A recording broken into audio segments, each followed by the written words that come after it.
Uno de los grandes problemas sociales que enfrenta nuestro Ecuador, el Ecuador de nuestros días, es la seguridad. Por eso España Latina se ha trasladado aquí a Quito para consultar con las personas más entendidas alrededor de la seguridad para saber lo que está pasando con el incremento de la delincuencia en Ecuador. 8 muertes por encargo se registraron este último fin de semana. En menos de 72 horas, casi una decena de asesinatos al estilo sicariato. Que vamos a ser implacables con el narcotráfico, con el crimen organizado y el crimen desorganizado. Este fin de semana también intentaron matar a alias El Llorón en Durán. Sujetos le dispararon frente a decenas de moradores que se encontraban jugando bingo en la calle.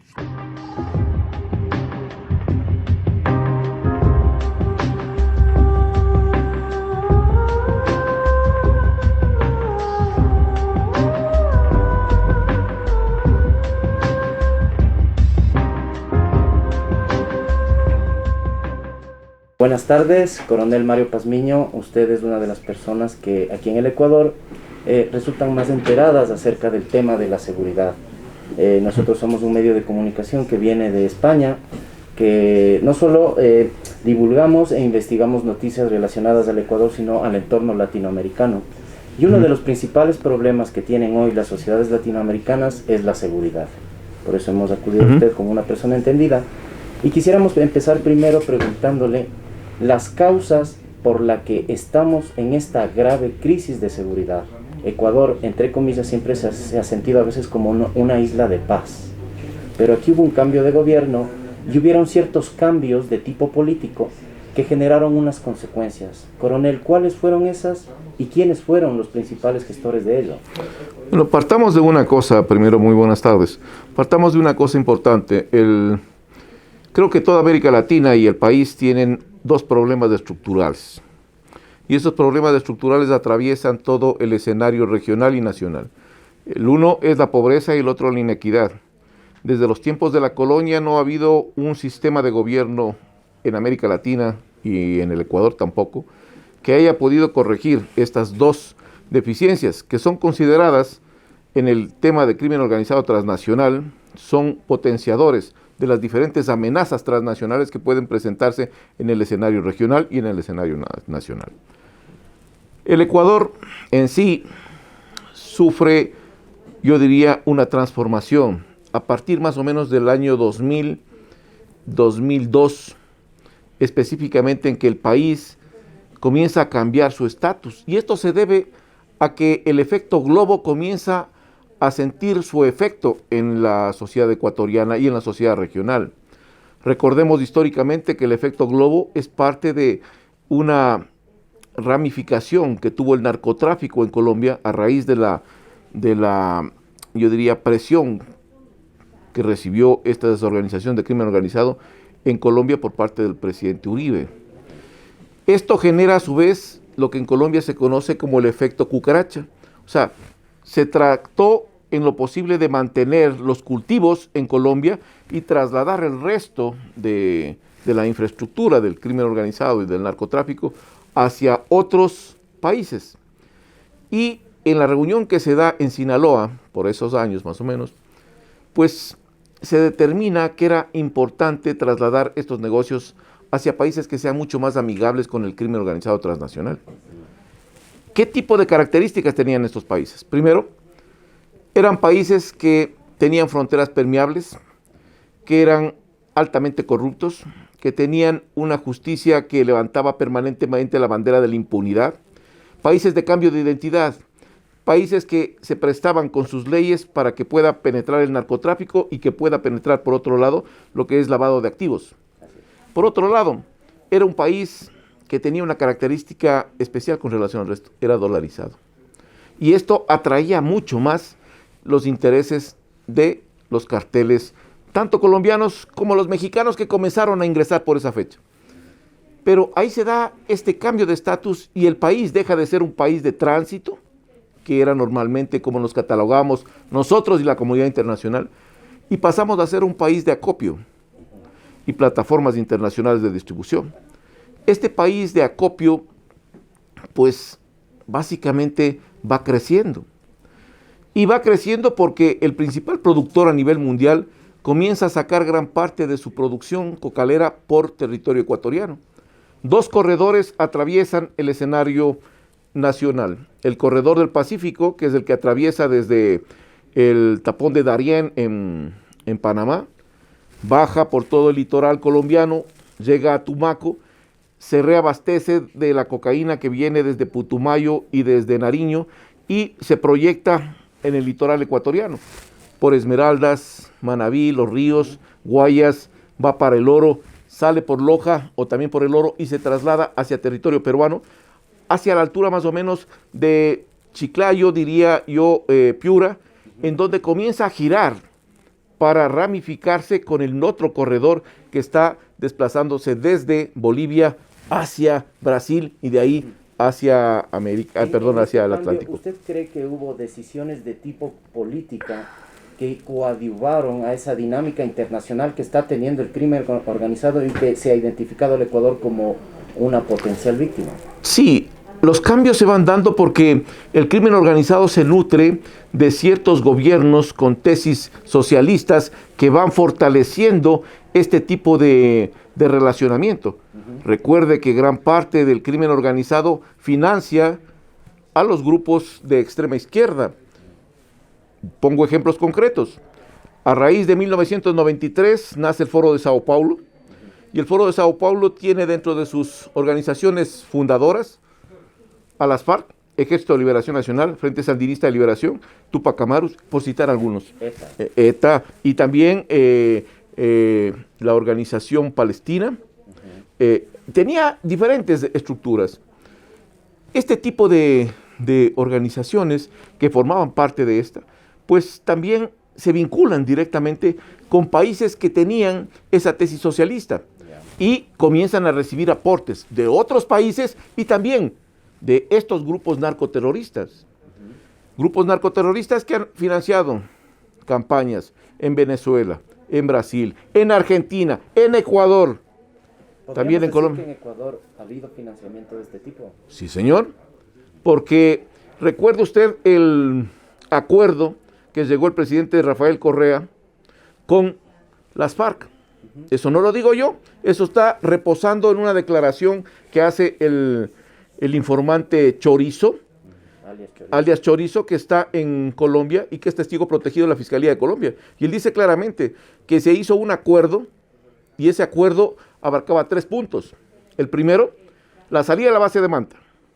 El segundo, la salida del director de inteligencia del Ecuador, quien está hablando en este momento. Y el tercero era la salida de los comandantes de las unidades de frontera antagónicos a la presencia de las FARC. ¿A cambio de qué? A cambio de recursos económicos.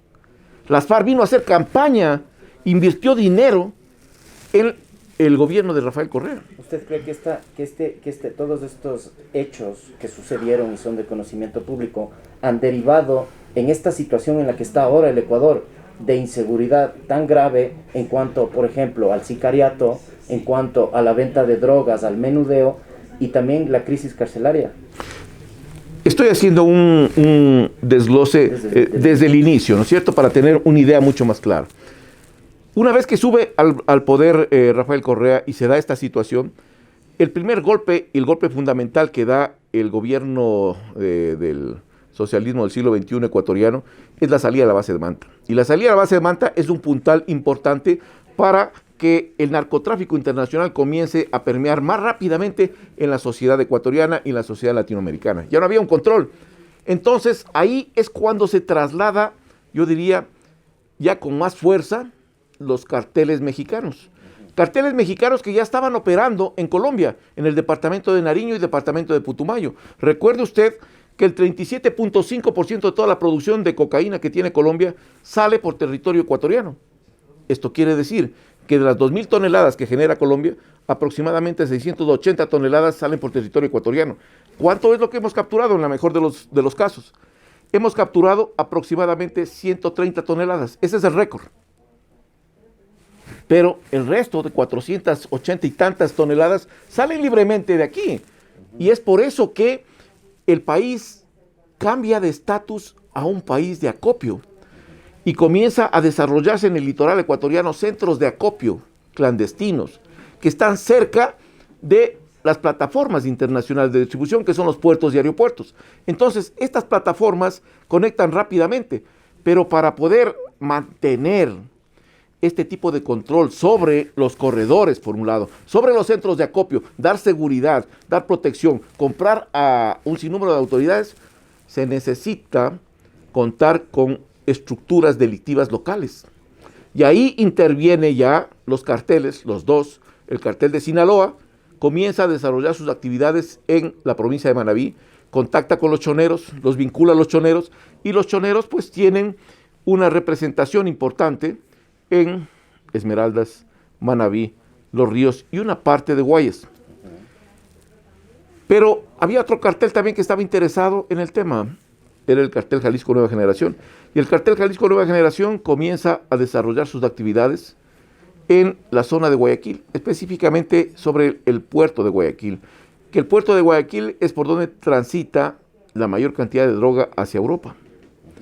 Por lo tanto, era un puerto de interés. Y también el puerto Bolívar, que está más abajo de la provincia del Oro, en donde estos puertos pues representaban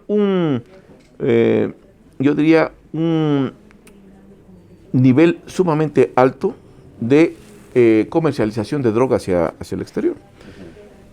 Así comienza a cambiar el escenario.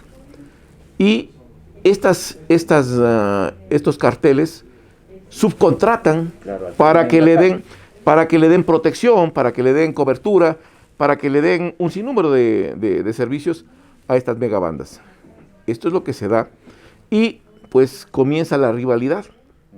Los carteles no intervienen directamente, los que intervienen en el combate por el control territorial son las megabandas. Entonces hay enfrentamientos entre choneros y lagartos por un control territorial, por el control también del microtráfico, que es otro problema grave que tiene el país.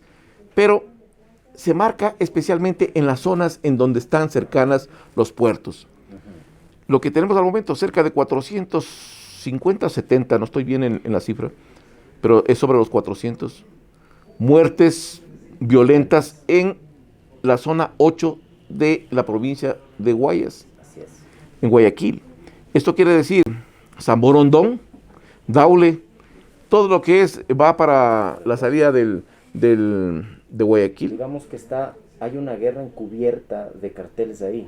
Hay una guerra encubierta, yo diría no tanto encubierta, abierta, porque acaban del día de ayer ponerle una sustancia explosiva a un carro y ya estamos pasando a otros niveles. Acaban antes, 2 días atrás, acaban de atacar la penitenciaría del Litoral con 3 cohetes, con 3 drones. Entonces, esto está subiendo de nivel rápidamente.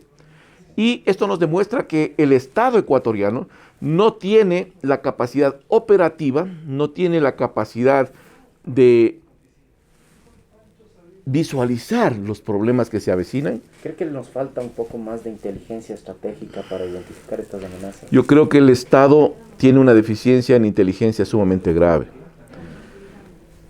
Y al decir que tiene una deficiencia sumamente grave me refiero a que el sistema de inteligencia ecuatoriano sigue siendo un sistema de inteligencia político y no está orientado a satisfacer los objetivos nacionales del Estado ecuatoriano. La seguridad del Estado. Exactamente.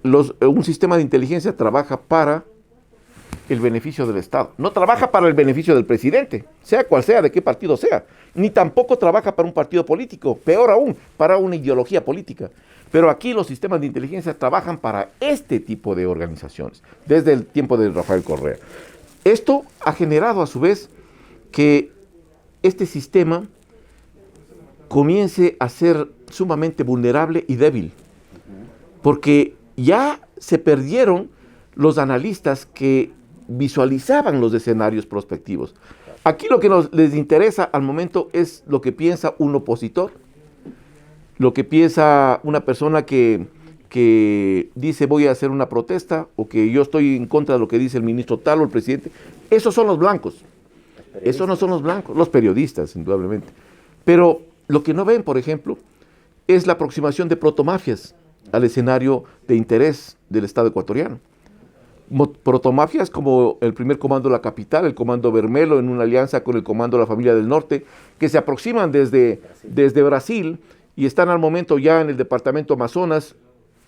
¿Qué están haciendo ahí? Comprando la droga y comenzando a quitarle la influencia que tiene la Segunda Marquetalia, el Ejército de Liberación Nacional y los otros carteles mexicanos en esa zona. Eso están haciendo, pero también se desplazan ¿hacia dónde? Hacia el área por donde transita el 37.5% de la cocaína, y ese es el Ecuador. Entonces, están viniendo hacia el departamento de Nariño y departamento de Putumayo. Cualquier momento eso se desborda a territorio ecuatoriano y tendremos un problema mucho más grave del que tenemos actualmente. Recordemos una cosa, que el primer comando de la capital, Comando Bermelo, tiene una característica especial. Ellos controlan los centros carcelarios y son desde esos puntos donde montan sus sistemas de comando y control. ¿Qué recomendaciones le da usted al presidente Guillermo Lasso en esta nueva oportunidad que tiene el Ecuador después de haberle ganado las elecciones al correísmo? Yo creo que el presidente Guillermo Lasso está mal asesorado. Pero ¿qué es lo que tiene que hacer? Porque aquí ya planteamos el problema y tenemos que brindar soluciones. La primera solución, a mi manera de pensar, es que el presidente desarrolle ya su plan de desarrollo. Porque ahí nacen las políticas públicas que se necesita que sean implementadas a nivel nacional. Políticas públicas que tienen que aterrizar con los planes sectoriales, planes de seguridad integral del Estado. No tenemos un plan de seguridad integral del Estado. Si no tienen un plan de seguridad integral del Estado, entonces, ¿cómo queremos nosotros aplicar acciones, estrategias o políticas? No podemos hacerlo. Eso es prioritario. Plan de desarrollo, plan de seguridad integral. Si no tienen eso, pues no tienen nada. Primera cosa. Segundo, es prioritario, a mi criterio, que el gobierno, ante la influencia que tiene el narcotráfico en la frontera y lo permeable que es la misma, restituya la Fuerza de Tarea Conjunta Esmeraldas para que esta Fuerza de Tarea Conjunta sea un taponamiento temporal a esta arremetida que tienen sobre narcotráfico y sobre presencia de grupos ilegales armados colombianos en la frontera ecuatoriana. Porque lo que estamos viendo es que ya las vacunas, los cobros de impuestos, eso es ya una cuestión de pan de día en la frontera norte. Hemos descuidado la frontera, hay que recuperar la frontera. Porque si es que dejamos que la sociedad ecuatoriana que esté en la frontera, que está haciendo patria desde el primer centímetro de ahí, ¿quién tiene como referente? ¿Al presidente de la República? No. ¿Al comandante de un batallón? No. ¿Al policía? Tampoco. Tiene como referente al comandante guerrillero y al narco que le está facilitando para que vaya allá de raspachín. Entonces, esos son los problemas estructurales que tiene. Pero vamos un poco más adentro. Es necesario cambiar la dinámica para que el crimen organizado transnacional y la delincuencia organizada nacional, pues no tengan tanta efectividad. ¿Qué hay que hacer? La Policía Nacional cree que eso es un problema netamente policial. Están completamente equivocados. El tema de circuitos que tiene la policía ya no sirve para nada. Eso fue hace algún tiempo atrás. Lo que hay que hacer al momento es presencia disuasiva permanente. ¿Qué es esto? Una presencia 24 horas en zonas conflictivas. 24 horas. No quiere decir que yo voy allá y hago un retén para hacer control de armas y me retiro después de 1 hora, 2 horas. No. Tengo que hacer una presencia en ese barrio, en esa ciudadela, en ese parque, 24 horas, para que la delincuencia sepa que no puede actuar ahí, que tiene que desplazarse a otros lados. Si esto se irriga o se amplía a los diferentes componentes en las diferentes ciudades, esta población, que más bien dicho, esta actividad delictiva se va a tener que ir desplazando. Eso es lo que se necesita. Se necesita también una fuerza de tarea conjunta para el litoral ecuatoriano. El litoral ecuatoriano es una de las zonas de mayor, a mi criterio, de mayor problema al momento. Esmeraldas, un altísimo nivel de asesinatos. Los ríos, altísimos niveles de inseguridad y muertes violentas. Guayas no se diga, El Oro no se diga, Manabí no se diga. Manabí considerada como la plataforma internacional del narcotráfico para América Latina. Entonces salió alias Yaral, por ejemplo. Correcto. Es uno de los grandes que está detenido ahora mismo en Estados Unidos. Es correcto. Entonces, esas cosas son importantes irlas visualizando desde otra óptica, no desde la óptica policial. Sí, esa es una parte, pero los otros componentes, los otros elementos son lo que yo decía inicialmente. un tema estructural, y al hablar de temas estructurales se necesita que el Estado como tal sea el que implemente las políticas públicas, políticas que estén articuladas con todos los otros elementos del Estado y del poder nacional. Caso contrario, eso no va a prosperar. Hay un punto, para rematar la entrevista, coronel, que hay una parte que usted ha dicho, por ejemplo, relacionándose a los circuitos de una obsolescencia, está obsoleto. En cuanto se refiere ya a la seguridad del Estado y los hechos que vimos en octubre, al parecer vemos que hay una nueva modalidad de conflicto, ¿no? Ya no es el conflicto, digamos, donde se enfrentan dos grupos y chocan abiertamente, sino que muchos teóricos están hablando del conflicto asimétrico, de la guerra de cuarta generación. En ese punto, las fuerzas de seguridad del Estado a veces están un poco como desactualizadas, y ante estas amenazas no saben cómo reaccionar. ¿Usted cree que esto sucedió en octubre? Yo creo que octubre fue una muestra palpable de la desorganización y la falta de planificación que tenía el Estado ecuatoriano. Y voy a ir puntualmente. Yo creo que esta guerra molecular, o la guerra asimétrica a la que se refiere usted, en la cual se combinan diferentes técnicas y estrategias de no confrontación directa, sino confrontación indirecta. Y bajo este esquema, lo que se hace es tratar de golpearle al adversario en los lugares donde menos crea que es conveniente y de la forma mucho más rápida y salir de la zona. Ese tipo de guerra molecular, disipada que se llama, es lo que se aplica y se ha venido aplicando en Brasil, se aplicó en Chile, se ha aplicado en Bolivia, en Colombia, en Ecuador, y esto es parte del escenario. Ahora, ¿qué es lo que se proyecta pues con relación a esto?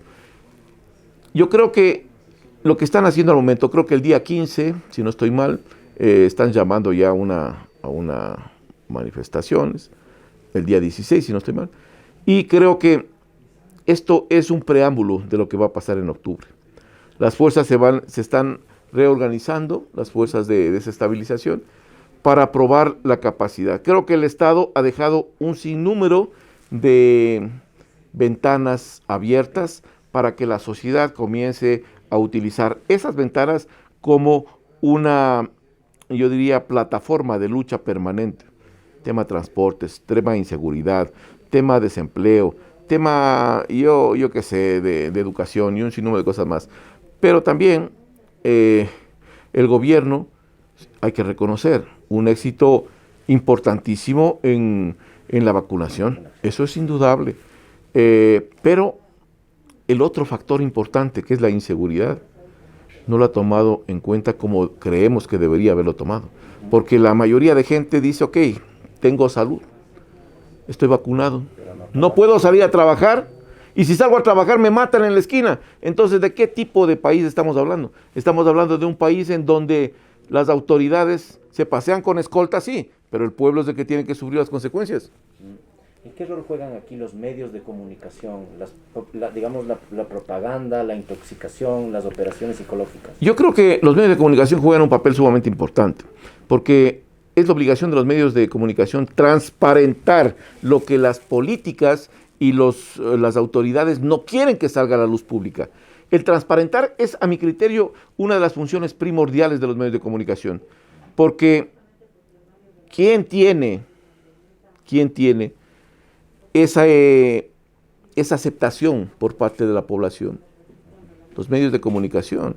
Los medios de comunicación son los que le dicen, señor, vea, esto está pasando, hay que denunciar a esta persona, hay que investigar esta situación. Eso es lo positivo, porque en nuestro país se trata todo de ocultar bajo el esquema de confidencialidad. Y eso, señores, sí hay que tener confidencialidad en algunos casos, pero no en su totalidad. Hay situaciones en las cuales hasta el día de hoy no podemos destapar esa supuesta confidencialidad. Pongo ejemplos. 37 contratos firmados con Irán. Cerca de 40 contratos firmados con China. Secretos. ¿Por qué? Si son contratos que benefician al Estado ecuatoriano o son contratos en donde había plata por debajo de la mesa. Ahí, para que sean secretos. ¿Usted cree que también jugamos parte de este gran conflicto geopolítico? Por un lado, Estados Unidos, la OTAN, que se está viendo amenazada por el eje China, Rusia, Irán, Venezuela, Cuba. ¿Formamos también parte de ese conflicto, usted cree? Yo creo que se están encontrando aquí. Hay un informe que está por salir y lo estamos por publicar ya. Yo pertenezco al grupo de inteligencia geoestratégica de América Latina y estamos presentando un documento, justo lo tengo ya en la imprenta, saldrá en unos días, es sobre el ataque a la democracia en América Latina, y donde se hace un enfoque dentro de los diferentes elementos, se hace un enfoque muy concreto con relación a la injerencia que tienen estas tres potencias extracontinentales que han venido ya a comenzar a quitarle la influencia y el espacio de control que tenía la primera potencia mundial, Estados Unidos. Pero cada uno de ellos tiene un papel importante, y ese papel es decirle a los de Estados Unidos: señor, usted me sigue fastidiando allá en los Balcanes, me fastidia allá en África, me fastidia usted en Medio Oriente, yo le voy a fastidiar acá en su patio trasero. Nos están usando de moneda de cambio. Somos yo diría, una bisagra entre lo que es las potencias extracontinentales, lo que son los de Estados Unidos, y los que nos permitimos que utilicen nuestro territorio, nuestros medios, nuestra gente para estas confrontaciones, pues los latinoamericanos. En este punto, ¿usted cree que la política exterior comete errores cuando nos aliamos con aquellos que nos consideran monedas de cambio? Yo creo que la política exterior tiene que basarse en un principio fundamental, y el principio fundamental es la dignidad de un pueblo. La dignidad es lo que marca la subordinación hacia intereses. Aquí lo que hemos hecho nosotros es subordinarnos, arrodillarnos hacia potencias internacionales. Estamos arrodillados a China, con Irán de igual manera, con Rusia también de igual manera, con los de Estados Unidos también de igual manera. Entonces hemos cedido posiciones. Y entonces, ¿dónde está la dignidad de un pueblo? ¿Dónde está la dignidad para levantarse y decir: no, señores, no podemos hacerlo? Porque los anteriores gobiernos, y específicamente el correísmo y el morenismo, nos han dejado enterrados de aquí a unas 2 décadas o 3 décadas para que nuestros hijos y los que estén en este país, pues se vean comprometidos tremendamente. El niño que va naciendo ya tiene ahí una chequera que tiene que seguir pagando. La deuda externa. La deuda externa, la deuda de las potencias. Entonces, aquí actuamos sin con una conciencia de país, de patria. Aquí actuamos con la conciencia del bolsillo, y eso tiene que cambiar. Para terminar, la nueva migración. Estamos asistiendo a un nuevo ciclo migratorio. Nosotros venimos de España. Yo me fui de aquí hace casi 20 años, coronel, y vemos que después de haber tenido una gran bonanza petrolera en la época del correísmo, de haber gastado mucho dinero, que se vio el gasto incluso allá, y sabemos mucho que se va saliendo noticias acerca de el hipotético financiamiento del Estado ecuatoriano a partidos políticos en España. Eso está saliendo en los medios. Ahora vemos que de nuevo hemos vuelto a migrar. ¿Cuáles son estas mafias y cuál es el mecanismo de detención de todas estas mafias que están trasladando a los ecuatorianos ilegalmente hacia Estados Unidos? Yo creo que, ¿por qué migra el ecuatoriano? Porque no hay condiciones laborales, de seguridad, no hay condiciones de desarrollo, no hay condiciones de salud, de educación, no hay empleo. Entonces, el ecuatoriano ve por la subsistencia de su familia y trata de trasladarse hacia otros países. Y ahí cae en las manos del coyoterismo, porque eso es parte de la que le prometen a la gente un paraíso, y total lo que le están prometiendo es un ataúd de aquí a corto plazo. Pero lo importante aquí, yo creo que en el tema migratorio, es que el Estado comience a generar confianza en los ecuatorianos que están en el exterior para que retornen. Pero esa confianza le veo sumamente difícil. ¿Por qué? Porque si bien es cierto, tenemos un flujo migratorio del Ecuador hacia el exterior, pero tenemos un flujo inverso. Y ahora 2 flujos inversos. El uno de venezolanos que ingresan y que están manteniendo, saliendo de esa dictadura, y que hay que ayudarles indudablemente. Y el otro flujo es el que se acaba de destapar en Perú, que va a ser un flujo inverso. Entonces, ¿tendremos el país la capacidad, dejo como pregunta al gobierno, la capacidad de solucionar los problemas de 2 flujos migratorios? Y podremos además preparar al país para que sea atrayente a los migrantes ecuatorianos. Yo creo que la situación es sumamente difícil. El futuro se ve un poco más complicado frente a eso. Claro, el futuro está complicado, pero tampoco es imposible. Claro, porque Ecuador tiene muchas capacidades. Uno cuando conoce, por ejemplo, zonas europeas, que seguro usted ha estado por ahí, son países que no tienen recursos naturales, que no tienen grandes capacidades, pero que tienen una riqueza social, una institucionalidad que les ha permitido, sin tantos recursos, tener mejor calidad de vida. Cosa que todavía nos falta por hacer, generar institucionalidad, por ejemplo, generar confianza en la inversión extranjera. Hemos caído en dogmatismos, en propagandas pseudo-revolucionarias, que a la larga nos han terminado creando, pues eso, ser un país que no da confianza.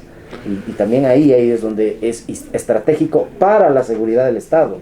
¿Usted cree? Indudablemente, yo creo que un país que no presenta condiciones atractivas para el turismo internacional o para la inversión internacional, porque tiene unas leyes que no son amigables con el empresario internacional, y por otro lado, es un país en donde las condiciones de seguridad no son las mejores. Entonces, lo que hacemos es ahuyentar inversión extranjera y aumentar uno de los factores importantes para las finanzas públicas, que es el turismo. Acaba de sacar Canadá una regulación mediante la cual dice que es imposible que viajen sus ciudadanos hacia territorio ecuatoriano porque es catalogado uno de los países más peligrosos de América Latina. Igual que ya Venezuela. Claro.